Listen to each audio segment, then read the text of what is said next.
ඔයත් දන්නවද මේ ටික අහන්න? දුර්ලභෝ පුරිසා ජඤ්ඤෝ නසෝ සම්පත්ත ජායති යත්තසෝ ජායති ධීරෝ තං ඵලං සුඛමේද.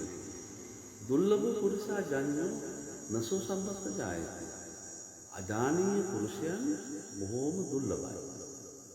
හැම පවුලකම, හැම ගමකම, හැම රටකම, ලෝකයේ හැම තැනකම මේ අජානීය පුරුෂයන්, දුර්ලභ පුරුෂයන් පහළ වෙන්නේ නැහැ. දුර්ලභෝ පුරුෂා ජායති නසෝ සම්පත්ත ජායති යත්තසෝ ජායති තං ඵලං සුඛමේති. එවැනි අජානීය පුරුෂයන්, බල සම්පන්න පුණ්‍යවන්තයන් යම් පවුලක ඉපදුනා නම්, යම් ගමක ඉපදුනා නම්, යම් රටක ඉපදුනා නම් ඒ ගම, ඒ පවුල, ඒ රට බැබලෙන්නපත් වෙනවා. එතකොට බොහොම ශක්තිමත් අශ්වයෙක් තමයි අජානීය අශ්වයා කියලා කියන්නේ. ඒ නිසා අපි බොහොම පුණ්‍යවන්ත ශක්තිමත් මිනිසුන් හැටියට ඉදිරියට ගමන් කරන්න ඕනේ. හැබැයි ඒකට අංක එකට වැටෙන ධනෙ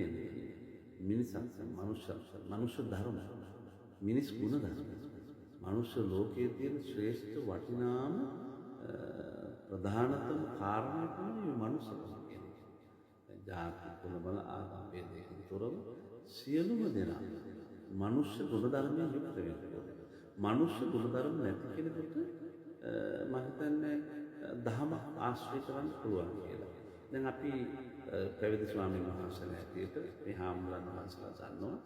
දැන් උපසම්පදාවට යනකොට උපසම්පදාවේදී අහන මනුස්සෝසි, ඔබ මිනිසෙක්ද? එතනම පැවිදි උපසම්පදා ලබන්නට මිනිසෙක් වෙන්න ඕනේ. මිනිසෙක් නොවනවා නම් උපසම්පදාව ලබන්න බෑ. ඉතින් ඒ නිසා ඔබ හැම කෙනෙක්ම අජානීය පුරුෂයෙක් බවට තම පවුල තුළ, තම ගම තුළ, තම රට තුළ, ප්‍රදේශය තුළ, ආයතනය තුළ ජීවත් වෙන්න උත්සාහ කරන්න ඕනේ. සියලු දෙනාට තෙරුවන් සරණයි.